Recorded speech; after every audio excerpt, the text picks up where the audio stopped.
So will they be the ones doing something about it with their vote? Joining us, comedian with The Good Liars, Jason Selvig, Hofstra University law professor James Sample, Mitt Romney's chief 2012 campaign strategist, Stu Stevens, and host of Runaway Country, Alex Wagner. So let's get down to the nitty-gritty on this, Alex. He's personally made billions in industries that he oversees, crypto for one. His family's making foreign deals, is connected to federal contracts while he is president. He's got a cabinet full of billionaires, a brain trust with even more, including 3 billionaires alone, Musk, Adelson, and Mellon, who have accounted for more than a third of the $1.5 billion spent to elect him. A tax bill that he pushed that gave folks like them, those billionaires and other one percenters, a tax cut the CBO said was 3 times bigger than what the bottom 60% got, while cutting food assistance and Medicaid. Is this a scandal anymore, Alex, or is this a business model? I think it's a business model. I mean, it's a scandal and a business model, I guess I should say. And I think we have to ask ourselves as both a body politic and a society why it's not more of a scandal. I mean, I will say I think Ossoff is onto something, twinning the economic anxiety and uncertainty that most Americans feel right now with the profligate spending and self-enrichment of the Trump family and Trump administration. I think that that's a potent line of political attack. But I mean, the scale of corruption here is unlike anything we've seen in American politics. And yes, while American concern about corruption is ticking up, it should be sky high. And so we have to ask ourselves, why isn't it? I mean, I think it's a couple reasons. First and foremost, I think we have dual sets of realities in terms of news and information. I think that there's a certain section of the country that doesn't believe some of the reporting about Trump's levels of corruption. I think the Republican Party has completely given up on policing corruption and basically says it's going to ride out scandal as a strategy, as a standing strategy. I think that, we have come a long way. And by that, I mean, we've slipped a long way since the days of, Watergate and the Pentagon Papers. But also, I think Americans look around and they're like, self-enrichment is the name of the game. They see creators and people on social media cashing in with, ad endorsements and, brand partnerships. And they don't do a lot of distinction between today's influencers and the president of the United States. So when they say him engaged in, self-enrichment and shameless self-promotion, I think there's almost like a higher degree of tolerance for that in this year and in this moment than any other time in our history. It makes me really miss the 90s when it was really uncool to sell out and take a corporate business deal like we see everybody do now. The business community, Stu, seems to be treating this as a business model. Here's a major donor, also a venture capitalist by the name of Chamath Palihapitiya, who basically laid it all out in a podcast a little bit earlier this year. I was a lifelong Democrat, okay?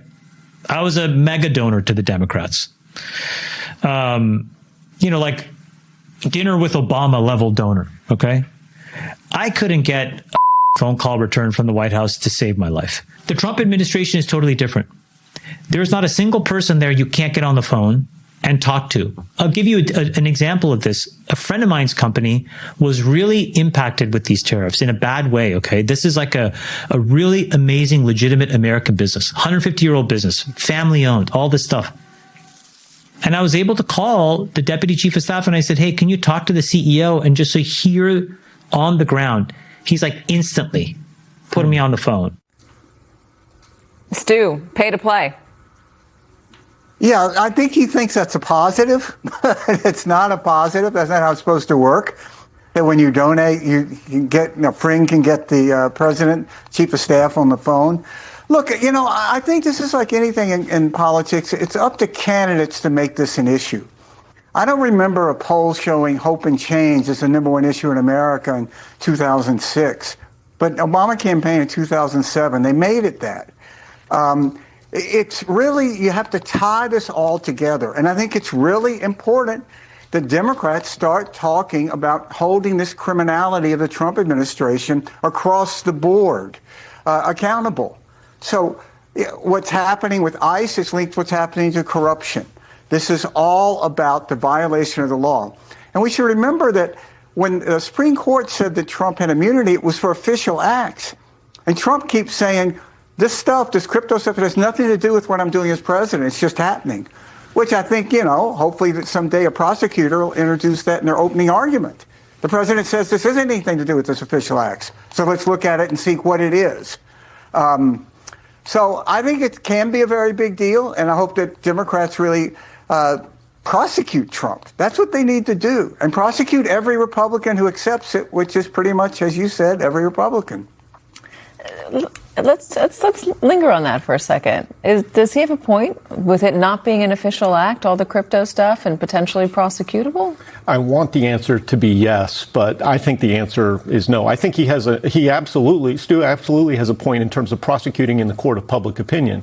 But over the last 15 years, the Supreme Court has dramatically narrowed the scope of what you can think of as corruption law. So Skilling, a case that narrowed what counts as honest services fraud, which is the statutory term for what we think of as bribery.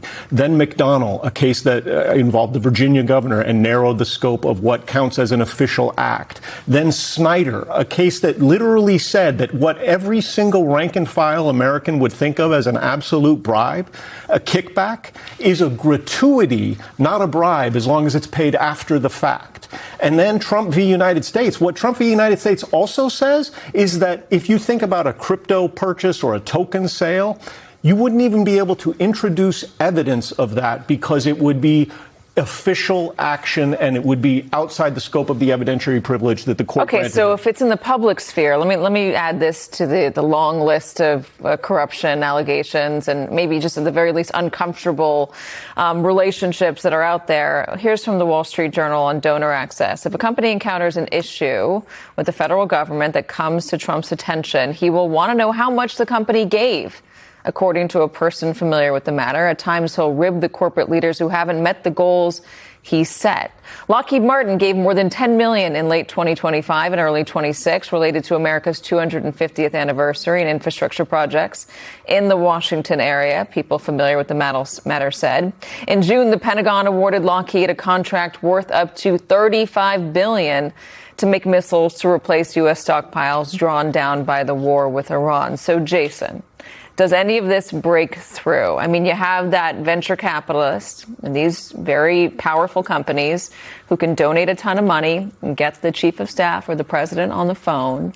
What about the people that you talk to out there? Can they donate $1 or $2 or 10 and get the president or the chief of staff on the phone to say, hey, these tariffs aren't working for me? No, actually. And it's been interesting in the last few months going out because I've tried to talk to as many Trump supporters as I can about this, the billions of dollars that Donald Trump has made. And they have an answer to it that probably shouldn't surprise you. They say, well, Donald Trump's a great businessman.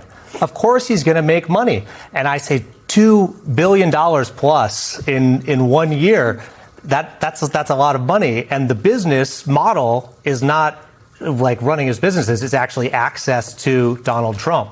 And their response a lot of times is, well, he's donating his salary.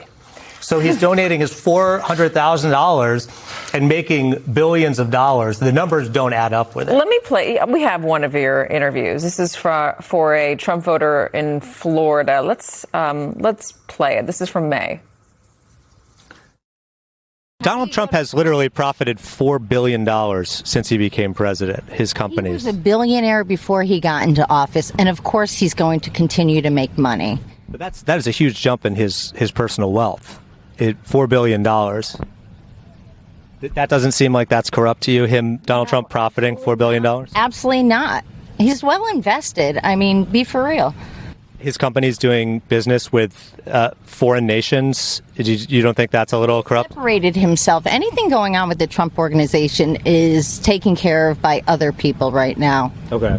Yeah. But it's still Donald Trump's companies that are making the money. Like, he is personally going to make a lot of money because of those deals with foreign countries. God, he deserves every dime he gets. The sacrifices he is making for this country are priceless.